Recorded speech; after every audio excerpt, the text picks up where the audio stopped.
Hey everyone, it's Mike. I'm back. It's been a couple of weekends, but wanted to do this video, especially this weekend because it was just Valentine's Day, and I didn't get to spend it with my girlfriend Valentine's Day, unfortunately. But we had planned to get together, have a weekend together this weekend, and one of the things we wanted to do this weekend was create a Valentine's Day video and just kind of get up and talk about music, talk about the music that we were into before we met, and then talk about the music that kind of bonded us because we got into these bands while we've been together, or it was a band that I've been listening to and that she got into with me after we started dating, and been really strong followers ever since. So we just kind of wanted to bring these bands together just from a perspective of both of us together rather than just me talking all the time about what I'm into. So, because she's really into music like I am, and that's one of the things that brings us together and makes us such a great couple, is our love for music. So here we are. She's here with me now, so I'm going to switch seats with her, and we're going to start talking about the music that we were into separately before we met. The same bands, we were both into the same bands, and we're going to talk about those. And then talk about music that we are loving now that we've gotten together and have introduced each other to. So with no further ado, her name's Courtney. She's right here. And so, anyway. Hi, vinyl community. Nice to meet you all at last. I'm really excited to be here and share this opportunity to talk about what Mike and I have enjoyed together. So hopefully you like this. Okay.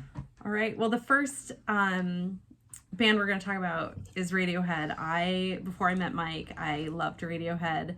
I got into Radiohead through some friends, and has been addicted ever since. And I think the first one we're going to show is OK Computer. If there's one Radiohead album you're going to buy, I would strongly suggest this one. There's just not a bad song on it, on the whole record. What do you think, Mike? Radiohead, I remember when this album came out. What was it, 97? And I was just obsessed with it. And everybody around me, like all the people that I worked with, everybody was just Radiohead. This album was just, the Bends came out before this, and it's a great album, but this was just a game changer to me and to a lot of people. So I love this album too, and it's just great that we can listen to this together and enjoy it just the same. Next album's Kid A. Actually, can we show Yeah. Amnesiac just because they're cousins? Amazing 2 albums. I'm just going to talk a little bit about my favorite songs. We got a lot of albums to get through. Amnesiac, I really love, like Spinning Plates and Life in a Glass House. The last 2 songs in the album are just so good. Kid A, my favorite song is How to Disappear Completely. I don't really know which songs. I've been listening to these songs so long on like a mixtape CD that I made, so I don't really know them all by name quite yet, but I do remember loving these albums when they came out. And what Courtney's done is she has kind of awakened this revival in me of how much I love these albums, and just hearing it through her talking about it and just listening to them together is just, I just have a whole new appreciation for these 2 albums. So I was gonna buy the Kid A Amnesiac box set or whatever, but I'd heard bad things about the pressing. So I'm like, I'll just wait until Kid A and Amnesiac get pressed to get reissued separately sometime in the future. And I thought it'd be a couple years. And my local record store, all of a sudden, they had these in stock, so I grabbed them. So very happy to have these. Next band, Muse. I love Muse. I particularly love this record. So many good songs. It definitely tells a story as you listen to all the songs together. One of the things I love about the Muse is it's dramatic, but it's kind of like workout music for me. It's upbeat, it's energizing. My favorite song on this album is Falling Away With You. And this is Absolution, right? Absolution. Yeah. I think my favorite song, I can't remember actually, my favorite song off of this one. God, I have to, Butterflies and Hurricanes is on this. Yeah, that's my favorite one. Okay, so anyway, I love the Muse too.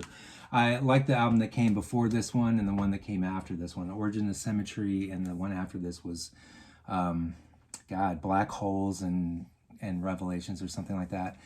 Both of those albums are really good too, but this one right in the middle is just amazing. So I'm really glad that she likes Muse as well. So I'm not some kind of crazy person listening to just loud music.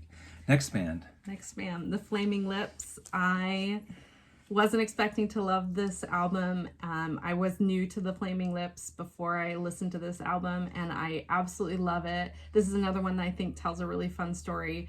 I have two favorite songs. One is Fight Test and Do You Realize, which is a really poignant, meaningful song. I love lyrics, and I just fell in love with the lyrics in this song. So this is Yoshimi Battles the Pink Robots.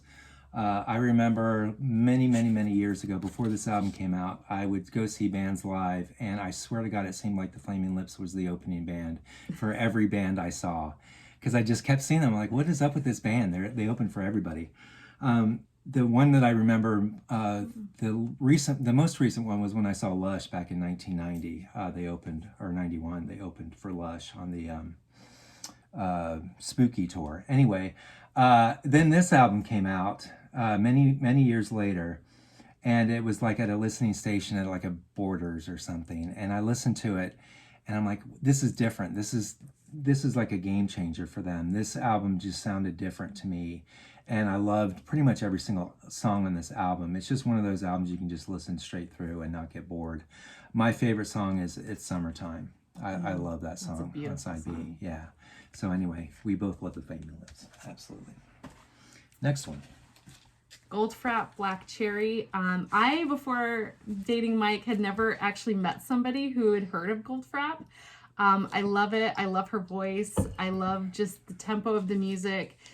Her range is amazing. She can go way up high. She can sing this sultry lows.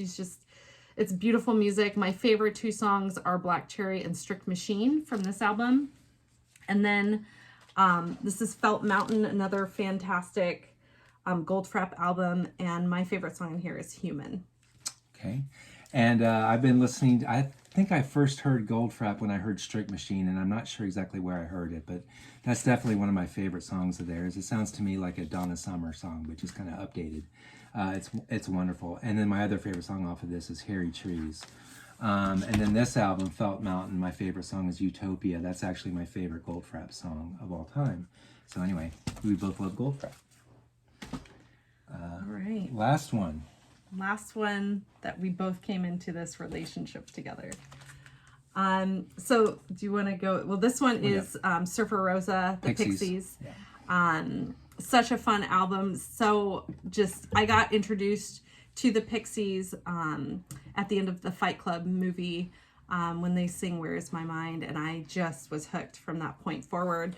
Love that song. On this album, I really love Gigantic. That's such a fun song. And then the other Pixies album, Doolittle, my favorite, another fantastic album, probably one of the arguably best Pixies albums. Wave of Mutilation is actually my favorite song on this one. Okay. And then with the Pixies, I got into them when the day this album came out. We were at the record store, and I'm like, what the heck is this? It was a 4AD band. We had no idea what they were. Did they have a female vocal, a male vocal? Black Francis, what is that? Is that a girl, a boy? We had no idea who and then Mrs. John Deal, Kim Deal's name on this album is Mrs. John Deal or something. We had no idea what to expect, and it ended up being just this great rock album, indie rock album, and absolutely loved it. And then my favorite song off of this is River Euphrates. That's my favorite off of this one. And then Doolittle. Obviously bought this when it came out afterwards, and this is my favorite Pixies album. It's just amazing. It's almost like a greatest hits album. It's got so many great songs on it. Ignore my cat. My favorite songs off of this: Mr. Greaves, Number 13, Baby, Debaser, I Bleed. There's so many freaking. I could list off most of these songs. Gouge Away, awesome. Love the Pixies.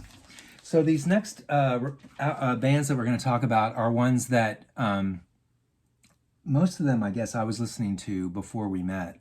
And we just started listening to them together, and we became both like super fans of all these albums, all these bands. So we want to talk about those as well, because they're very important to our listening schedule, like what we listen to. So this is Cigarettes After Sex, right? Yep, that's the first one. This is the first one. If you look, this is also Cigarettes After Sex. This is Cry. It gets really confusing, which is which. I I felt like I knew these songs before I'd ever heard them. The first time I heard Cigarettes After Sex, Apocalypse, I just felt I knew that song. It was so, just resonated with me so strongly. So off of the Cigarettes After Sex album, called that, I really like Apocalypse and K. And on the Cry album, my favorite song is Falling in Love.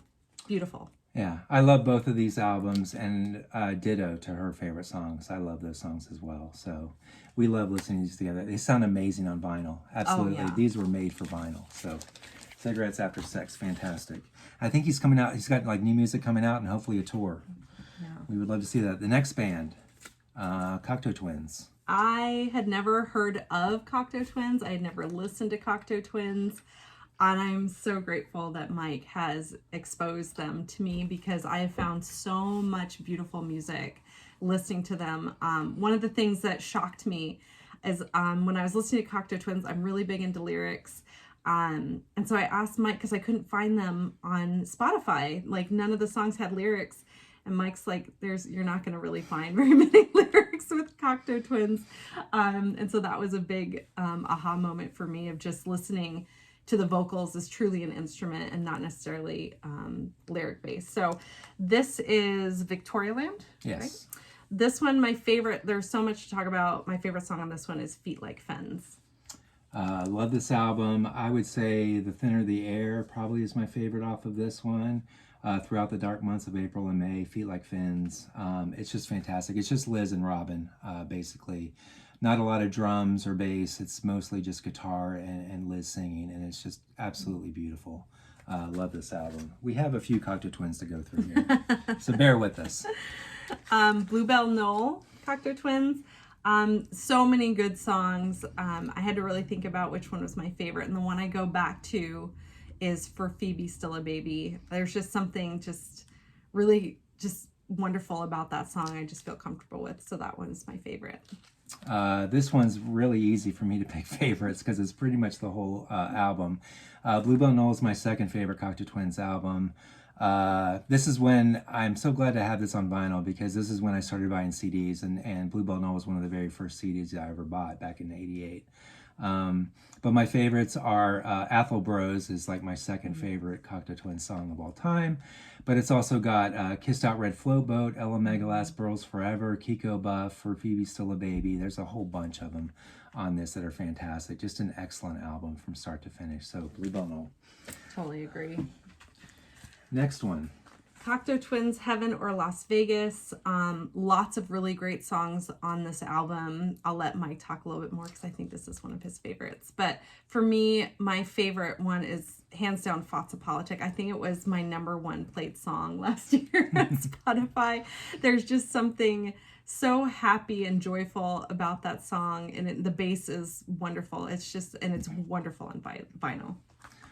This is my favorite Cocteau Twins song. Probably one of my top 5 albums of all time of any band. Favorite songs, Heaven or Las Vegas. It's so kind of cheesy to pick that song because it's like everybody's favorite song or whatever. It's their most popular song. But it's got that slide guitar kind of sound to it, and it's just a wonderful, happy song. Fozza Politic, I Wear Your Ring, Fro Summers and Fro Foxes and Midsummer Fires. My brain is jumbled. There's just so many freaking great songs on this album. I love it. Anyway, my favorite Cocteau Twins album, Heaven or Las Vegas. Next one.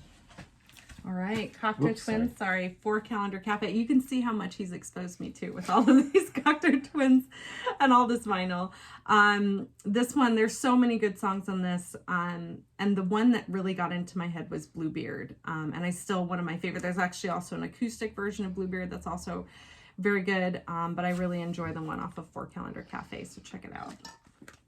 This one I love, Purr and Bluebeard, Summerhead. There's a lot of fantastic stuff. A lot of Cocteau Twins fans bash these later albums because it doesn't sound like their earlier goth stuff, but whatever. They don't really like the Cocteau Twins, I don't think, if they don't like this album. I love this album.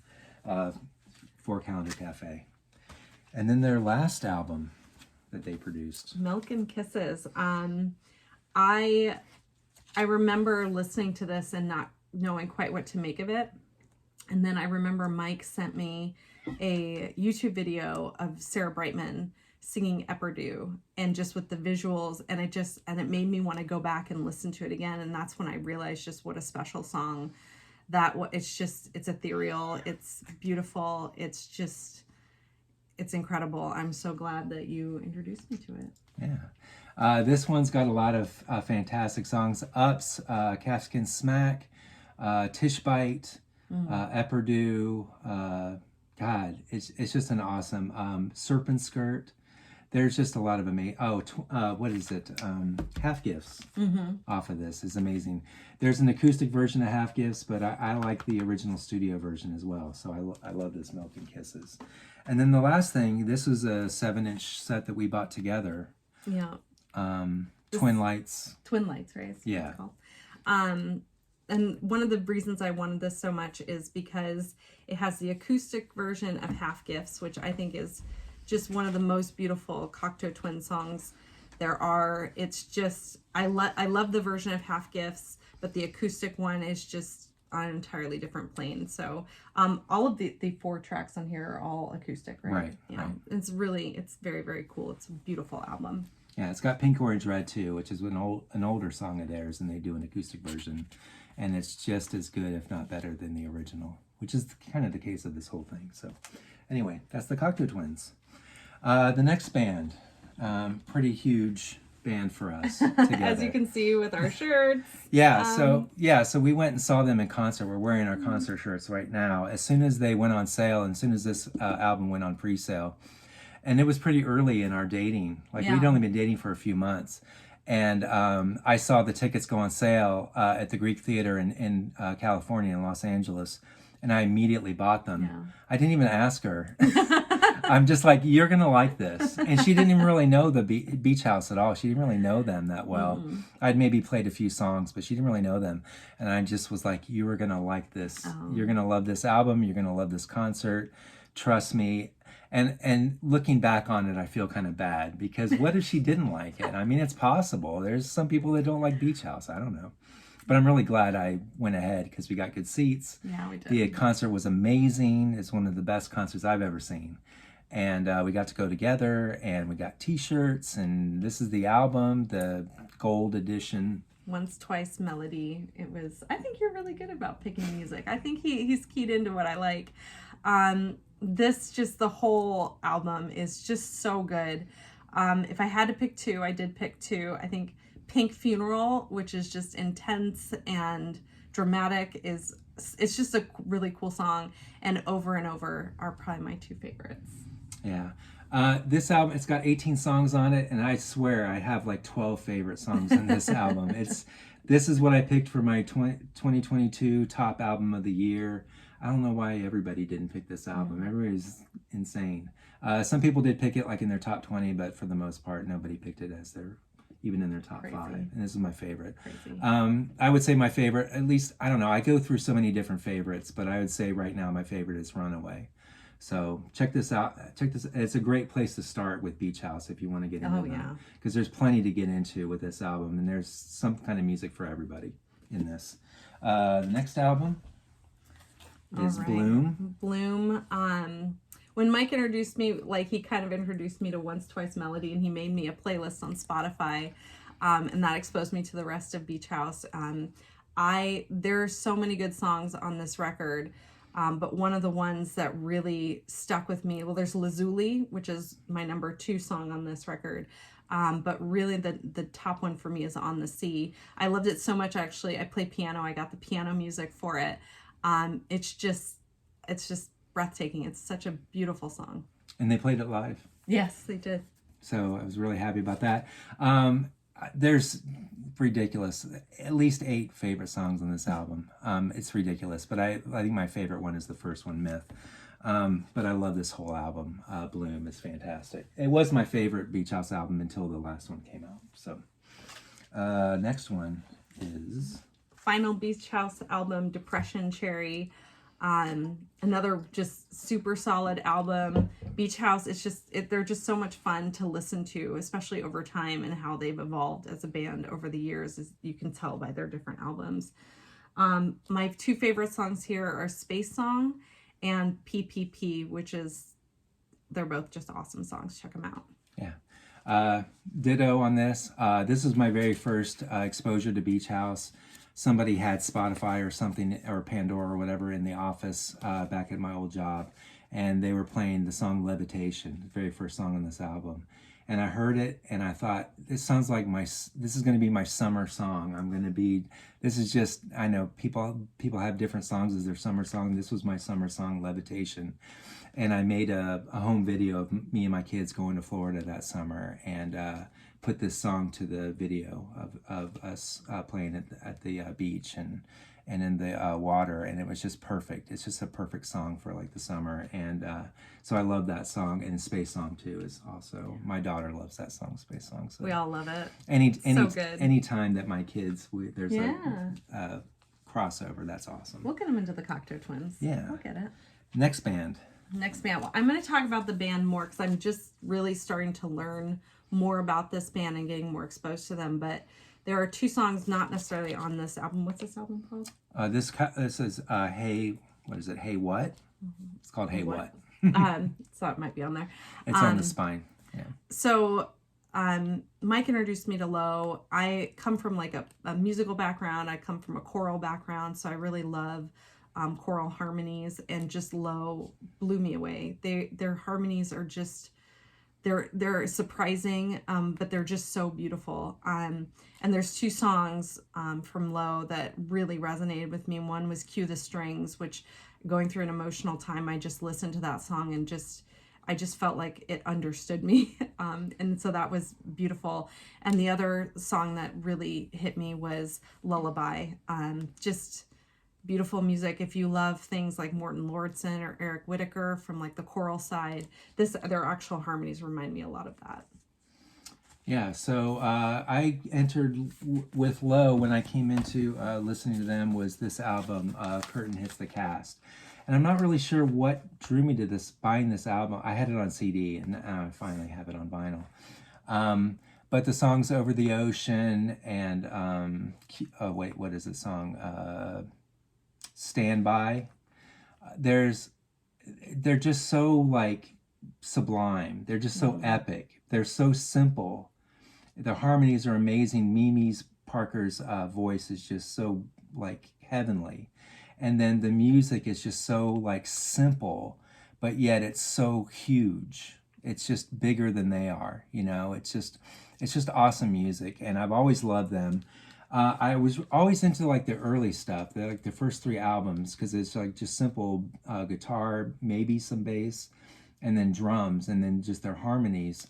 And their later stuff, like these two albums, I'm getting into more of their later things where they're doing a lot of experimentation with guitar, like a lot of reverb and loops and effects, just all kinds of different things that they've been adding to their newer music. And I'm really digging it. Their harmonies are still there, but the music is way more complex yet simple. They make simple music, but they do it in such a difficult way sometimes. They had so many layers. It's just awesome. Low is like so underrated, and it's so sad that we just lost Mimi. We were all set to go see them in concert and didn't get to. Obviously, that's not the main thing. Obviously, we just wish she was here still, because we just love her music. So anyway, that's Low. Whoa!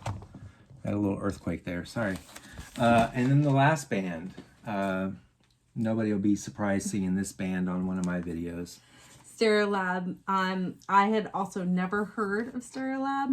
And I had heard some like European music. European jazz was mostly what I was exposed to.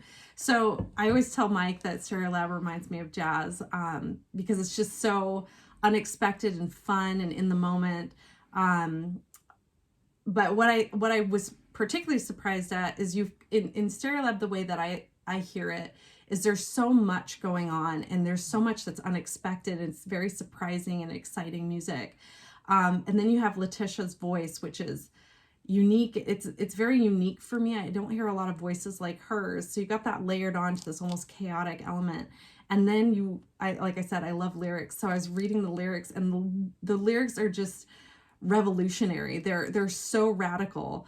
And it's just juxtaposed to this, you know, space noises and like bubbly, yeah, just bouncy. It doesn't, but it's almost that cognitive dissonance. It's just like you're listening, you're hearing this, and then when you understand what the lyrics mean, it just brings it to a whole other level. So very cool. I'm just scratching the surface. They have a huge library that they've developed over the many years. So I'm just starting to learn more and more about Stereolab, but the more and more I learn, the more I appreciate. So yeah. So anyway, we're just showing a couple of these records because these are two of my favorites. But I think these are ones that we've listened to a lot together. Miss Modular off of this one is a crowd pleaser, and then this one, gosh, I don't know. Really any one of these songs. This is pretty much my favorite Stereolab album. Margarine Eclipse, and really any one of these would do nicely. Vonal Declosion, the very first song, is just awesome. But anyway, if you've seen any of my videos where I show Stereolab, I've got quite a few. So we've got a lot of work to do getting through all their music and exploring it all. But it's just stuff to look forward to that I'm excited to look forward to. Sharing Stereolab. Yeah, it's just fun. And then for Valentine's Day, this lovely lady got me some records for as gifts. So I just wanted to show those while we were here. Cardigans, Gran Turismo, their third official, well, I don't know, their first US release. I guess it's their fourth album. Awesome album. It's kind of a departure for them. It's a little darker. It's a little bit more electronic. But it's awesome. It's very moody. It's very stark. It's dark and moody, but it's really nice, beautiful music. I can't wait. I haven't even listened to this on vinyl yet. I've listened to the album for years, but I've never heard it on vinyl before, so I'm really excited about that. I saw them in concert in Scottsdale when they came around for this, so always been a big Cardigans fan. So anyway, that's one of them. She found me a 1980 release of Wild Planet. It's not the very first pressing, but it was pressed the same year. It's got an insert I've never seen before. It's really cool and wacky. I love the B-52s. This is an album want of mine on my want list, so she found a copy for me, and it's just awesome. It's on Warner Brothers, and it's like a first year pressing. So anyway, Wild Planet. Strobe Light and Give Me Back My Man and Private Idaho and all those fantastic songs. I love the B-52s. And then the last one, The Cure's second official album, I guess. 17 Seconds. It's the one that has Forest on it. I wanted this really bad mainly for the song Forest, only because I had the Standing on a Beach compilation, and the version of Forest on it is cut short. It's an edit. So I wanted the full-length version, and the only way, well, at least the only way that I knew to find it was on here. And I like this album anyway. I like Play for Today. I like a lot of the songs on this album. So why not have the whole thing? So she grabbed it for me, and now I'm very happy to have this as well. So yeah. Is that it? We did it. I think we did our first video together. High five. High five. That's awesome. Well, thanks a lot, y'all, for watching, coming in, and seeing us jabber on about music that we love. This is what, when we get together, we're like, what are we going to listen to on vinyl? And we pick out, it's usually one of these records that you just saw is usually what we listen to. Yeah. We're going to have to spread that out. Oh, so behind us, if you look behind her, there's albums. These are like the next bands that we're going to start looking into. So Kate Bush, we just got together the other night, and all we listened to that night was Kate Bush. Yeah. So I'm really excited to get into more Kate Bush with her. This is Never Forever, her third album. She got this for me for Valentine's too, by the way. Yeah. So that's another one that she got me. Slow Dive, some cool shoegaze, some kind of electronic shoegaze. Already I like what I've heard so far. Yeah, so more Slow Dive. This is Susie. This is more of a wish of mine for her to start to get into. I think that when she starts listening to this, she'll kind of see where the Cocteau Twins got some influence from, Liz Fraser especially. So Susie and the Banshees, absolutely. Down below, pretty much, I think my favorite album of all time, My Bloody Valentine's Loveless. She says she can't listen to it while she's working. It's too distracting. But she's not against it. She likes it. She just can't listen to it with Gotta be focused. Other things. Got to be focused on this album when you listen to it. And then you can come back this way. Okay. And then we've got Curve is another shoegaze album, or shoegaze band that I absolutely love. We need to start listening to more Curve because they're fantastic. Okay. And then Dead Can Dance. Yes. So very excited. those are all the ones that are next up, and we'll probably make a video once we start absorbing work that. through. Yeah. Some of them. I think we should make a Stereolab post mortem video, like after I've processed all of Stereolab. Yeah. Well, I still need to make my Stereolab video. Yeah.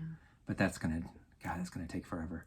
Anyway, folks, thank you all for watching. We love you guys. Thanks for subscribing. Thanks for watching. Have a great weekend. Happy Valentine's Day to everybody. Love you. I'll talk to you all later when I make my next video. Okay. All right. Bye. Bye.